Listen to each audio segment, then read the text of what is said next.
can we live in a nation which supports the rights to freedom and the rights to voting when we have people in our population who aren't allowed the right to vote? Hi, my name is Mabel Shadende, and today my persuasive topic in this speech will be discussing felony voting in the state of Texas and felony disenfranchisement in the state of Texas and the country as a whole. According to the Sentencing Project.org, felony disenfranchisement refers to the prohibition of one person from voting on the reason that he or she has been convicted of a felony. So currently in the United States, we have over 48 states with felony disenfranchisement laws in place right now, except for Vermont, the states of Vermont and Maine. Specifically in the state of Texas, you have three basic requirements in order for you to vote. 1, you must be 18 years old or older. 2, you must be registered to vote. And 3, you must not have a felony. So first, let's discuss the case of a former felon in Florida. Stephen Fallon is a 36-year-old ex-felon in the state of Florida. So in the year 2005, when he was in college, he was convicted of arson after setting fire to a bar while under the influence of his antidepressants and alcohol. So recently in 2018, Florida introduced Amendment 4. Amendment 4 basically gives back the rights to vote to all felons. I'm discussing the story of Stephen Fallon because Steve Fallon basically expressed his joy after learning that he was able to vote again. 1, he says that I have felt in some ways civically helpless, especially in the 2016 elections, especially as someone who lives in the state of Florida. I'm big on social rights and I'm big on social justice. The felony disenfranchisement laws disproportionately affects minorities. So, according to Jonathan Pirtle's Felon Disenfranchisement in the United States, a Health Equity Perspective paper, 1 of every 13 African Americans have lost their voting rights in the United States alone. Approximately 13% of African American men are disqualified from voting because of a felony conviction. We know that in our prisons today, in American prisons, minorities, especially blacks and Hispanics, are overrepresented in the prison population because they make up over half of the prison population. Majority of these felony disenfranchisement laws are affecting 1 in every 13 black persons. Given the statistics, it is easy to tell that felony disenfranchisement laws are inherently racist. If you have a system that is constantly putting minorities in prison disproportionately over their white counterparts, and then you have laws that prohibits them from expressing their First Amendment right, their freedom of speech. The second reason we must do away with felony disenfranchisement laws in the state of Texas goes back to Mark Mauer's felon disenfranchisement, a policy whose time has passed.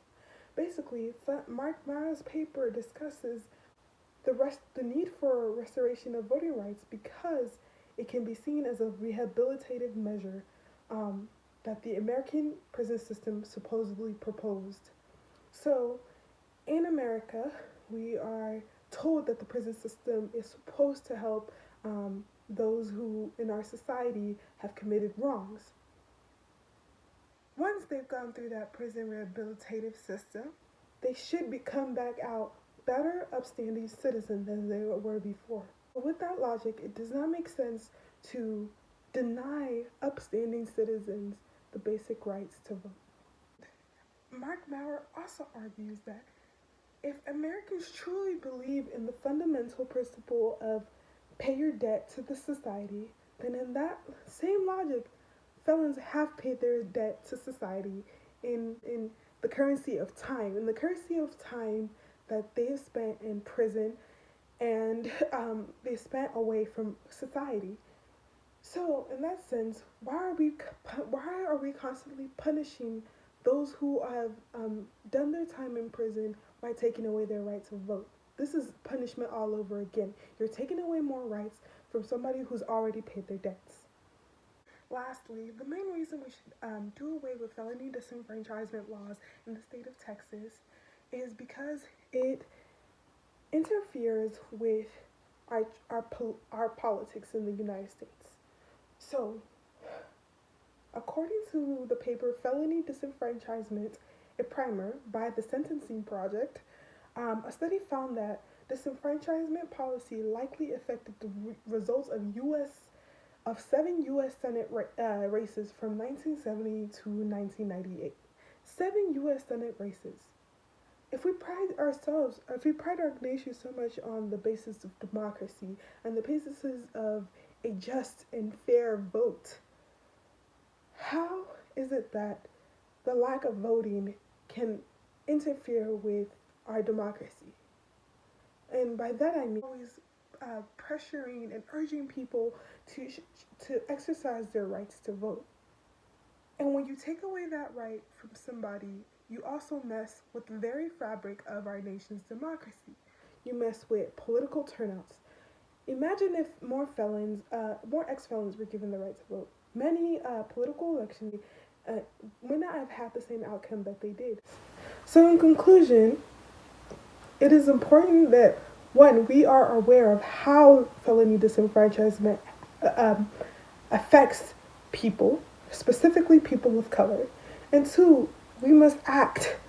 In order to basically do away with these laws, it is important that we sign petitions.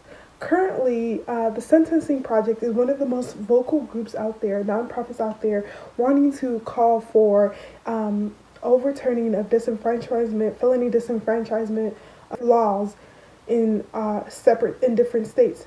In Florida, as of last year, Amendment 4 allowed all ex-felons the ability to vote. In the state of Texas, although after serving parole and after a certain amount of time, when the felony is taken off one's record, you are allowed the right to vote. It does not make sense to wait that long in order to exercise your freedom. So, with that being said, I hope that we are able to join together and protest as well as sign petitions that the Sentencing Project ultimately offers every year to call for the removal of felon voting disenfranchisement law. Thank you so much.